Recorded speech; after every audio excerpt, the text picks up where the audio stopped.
Hello friends, this is your one and only body building doctor Nikhil तारी।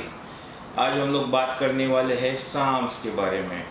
जब से मैंने यूट्यूब चैनल चालू किया है तब से डेली एक दो क्वेश्चन साम्स को लेके आता ही है। सो आज मैंने वीडियो बनाने के बारे में सोच ही लिया साम्स के बारे में। सो लेट्स सी साम्स है क्या, कैसे काम करते हैं, क्या उसके साइड इफ़ेक्ट्स है और उसे लेना चाहिए या नहीं लेना चाहिए। So let's begin. साम्स यानी सिलेक्टिव एंड्रोजेनिक रिसेप्टर्स मॉड्यूलेटर्स, यानी अपने बॉडी में स्किन, हेयर, काफ़ी सारे ऑर्गन्स, बोन्स, मसल्स, सब जो एंड्रोजन रिसेप्टर्स है।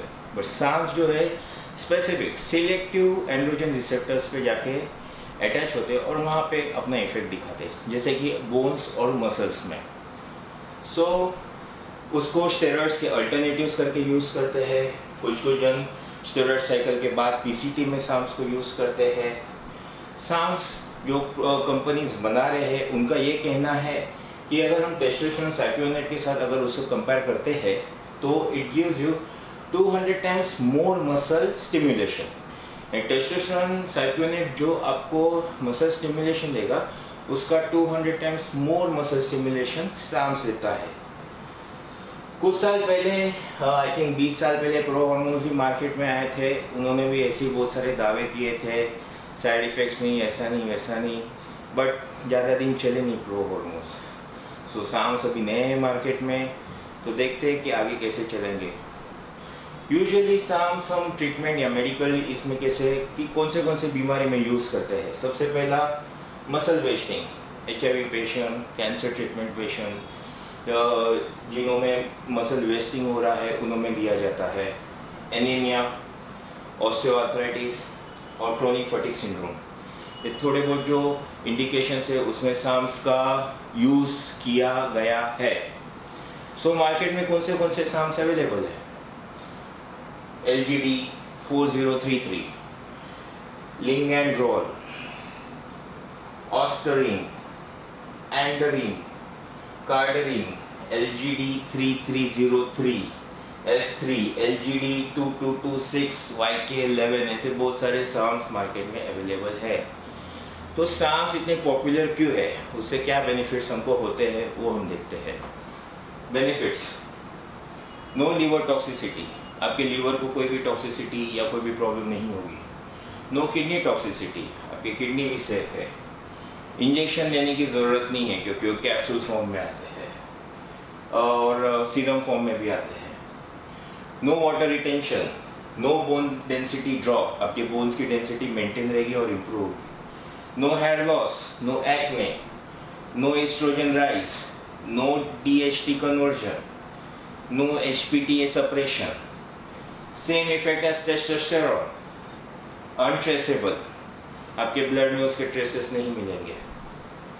लीगल आई डोंट नो, कुछ कंट्रीज में लीगल है, कुछ कंट्रीज में इलीगल है।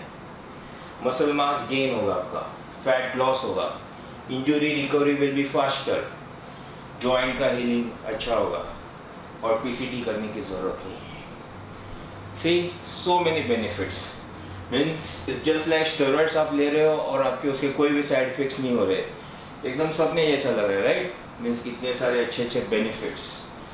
बट ये सब पेपर पे है, बट जो लोग यूज़ कर रहे हैं उनमें क्या क्या साइड इफ़ेक्ट्स अपने को पाए गए हैं उसके बारे में हम लोग देखते हैं। Side effects which are actually found in the patients which we are using them. सबसे पहला testicular atrophy, gynaecomastia, virilizing in womens, baldness यानी hair fall, acne, libido drop होना, और more the dose more are the side effects. जितना dose ज़्यादा लेंगे उतना ज़्यादा साइड इफेक्ट्स होंगे और रिस्क ऑफ कैंसर, उस कैंसर होने की भी संभावना बढ़ जाती है। मतलब इतना सारा बेनिफिट्स दिया है, जब आपको बोला गया है कि ये साइड इफेक्ट्स नहीं होंगे, ये प्रॉब्लम्स नहीं आएंगे, फिर भी ये सारे प्रॉब्लम्स आ रहे हैं। तो ऐसा क्यों हो रहा है? इस पेपर पे कुछ लिखा है और प्रैक्टिकली कुछ और रिजल्ट्स आ रहे हैं, तो इसका रीज़न क्या है? सबसे पहला प्रॉब्लम्स क्या है? Lack of human research. Most of the SARMs के ऊपर जो रिसर्च किया गया है that is usually animal research. Humans के ऊपर रिसर्च काफ़ी कम डॉक्यूमेंटेड है। Research done on very low dose. जो ह्यूमंस के ऊपर जो रिसर्च किया जा रहा है वो बहुत कम डोज में कर रहे हैं, और एक्चुअल में जो लोग यूज़ कर रहे हैं that is too high dose as compare to the research dose. Long term side effects का अभी तक पता नहीं है, बिकॉज अभी मार्केट में है आई थिंक 5-6 साल से। अंडरग्राउंड लैब्स, मोस्ट ऑफ 99% जो अंडरग्राउंड लैब्स है वो उसको मार्केट में लेके आ रही है। सो अंडरग्राउंड लैब्स के पास कैसा मैन्युफैक्चर कर रहे हैं उसके ऊपर कुछ रूल्स एंड रेगुलेशंस नहीं रहता है, पता नहीं किधर बन रहा है। सो इस वजह से मिक्सिंग या अडल्ट्रेशन या इम्प्योरिटीज़ होने का बहुत चांसेस होता है। रॉ मटेरियल का अता पता नहीं होता है। Most of this stuff, almost 100% of SARMs are imported from China, the cheapest raw material source. Adulteration with steroids, बहुत सारे कंपनीज क्या करते हैं, अपने क्लाइंट लोग को रिजल्ट आए हैं इसके लिए कैप्सूल में स्टेरॉइड्स मिक्स करके साम्स दे रहे हैं ताकि क्लाइंट को रिजल्ट फटाफट आए। सो इतना सारा बेनिफिट होने के बाद इतना सारा साइड इफेक्ट्स हो रहा है और ये सब प्रॉब्लम है। मीन्स बोल सकते हैं कि अभी तक साम मार्केट में नया है, इतना पक्का नहीं है यूज़ करने के लिए। अगर आप मेरे को पूछेंगे कि सर आप यूज़ करोगे कि नहीं करोगे, तो मेरा आंसर रहेगा नो। 3-4-5 साल तक तो भी साम्स को यूज़ करने के बारे में मैं नहीं सोचूंगा। So that's it for the SARMs. आपको क्या लगा ये वीडियो देखने के बाद? आप उसको यूज़ करोगे नहीं करोगे मुझे बताइए। आपने यूज़ किया है तो आपको क्या बेनिफिट्स आए, क्या साइड इफ़ेक्ट्स हुए वो बताइए। अगर ये वीडियो आपको पसंद आया please press the like button, do share this video with your friends and do subscribe my channel. There is lot more to come. Till then, bye.